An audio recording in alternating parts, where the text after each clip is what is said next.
Welcome to Blanda's Place and our YouTube channel, where we promote all natural way of living and cooking. Today's recipe is a traditional beef and barley soup. As soon as the weather changes, I have a need to put a big pot of soup on the stove. The cold weather calls for hearty soups, and one of our favorites is barley and beef, or beef and barley. So today I'm just going to show you my variation. Obviously there's plenty of space to change the recipe here and there, but I'm going to show you how I make my beef and barley and see if you like it. So maybe you too will try.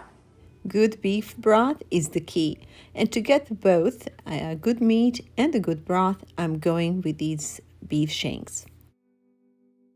Ideally, if we were to cook this meat, I wish I had a bigger pot, that is a part with bigger bottom, so that I could cook these just the way they are. And then after they're softened and cooked thoroughly, I could just take the meat apart and add it to the soup.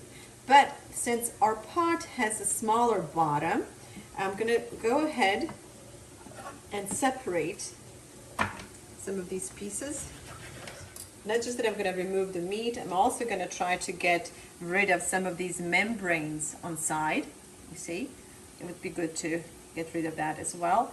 Chop it into small pieces like this and cook it slowly. I'm also going to go ahead and include the bone. I'm going to throw the bone in and all this good marrow so that we can have a nice and rich broth. So we are starting with a cup of olive oil, 2 medium heads of onions, 3 sticks of celery.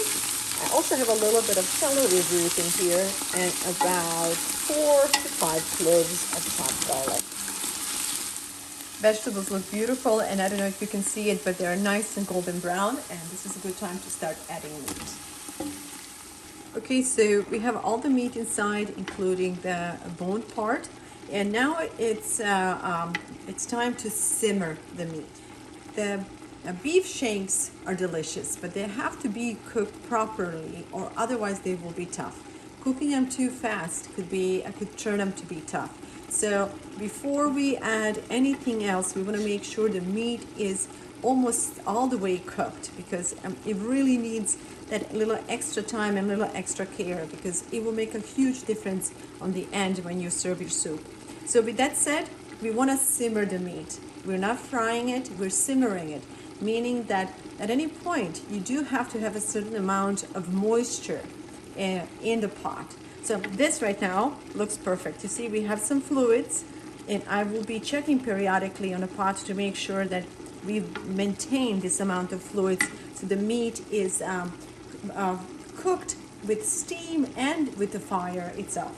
So while that's happening, I'm going to add a tablespoon of salt. This is a Himalayan salt, and I'm going to add a teaspoon of black pepper.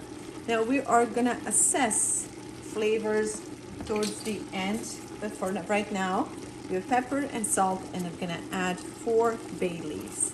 I'm going to mix it all in, and then I'm going to reduce the fire to medium low, just enough so that we have that little simmer coming from the bottom, and then I'm going to let the meat cook slowly.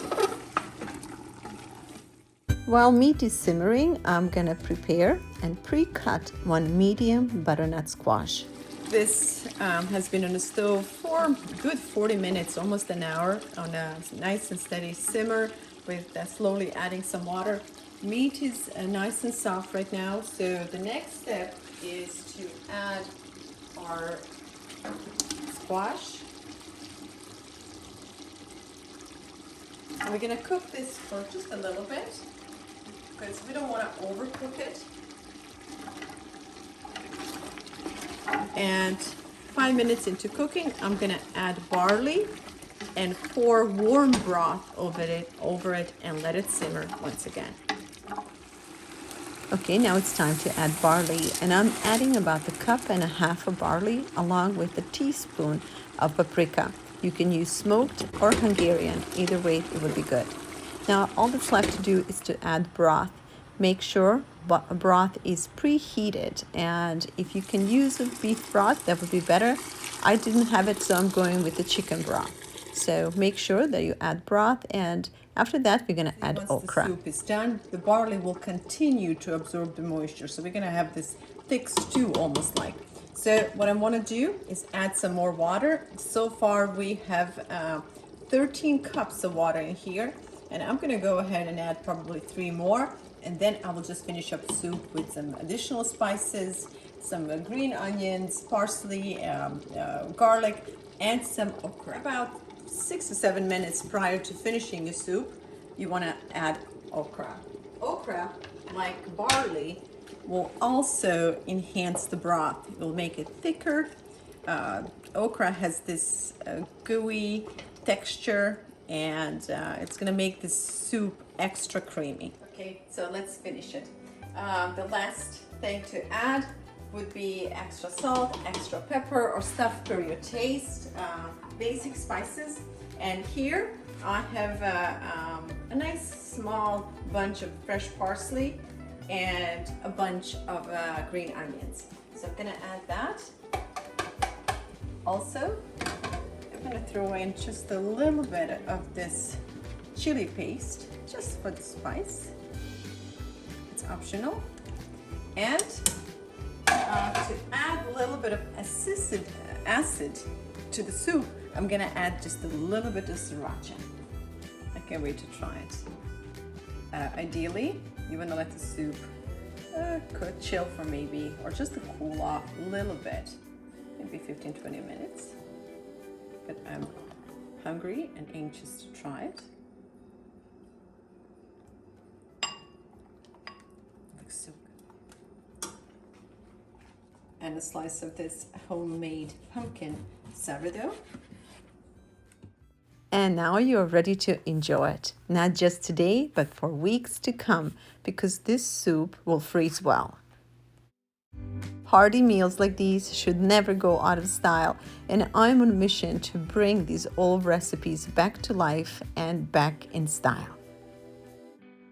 So for all of you who love to cook, this is a great opportunity to do something nice for your neighbors or people in your neighborhood who could use a bowl of soup or a homemade dish.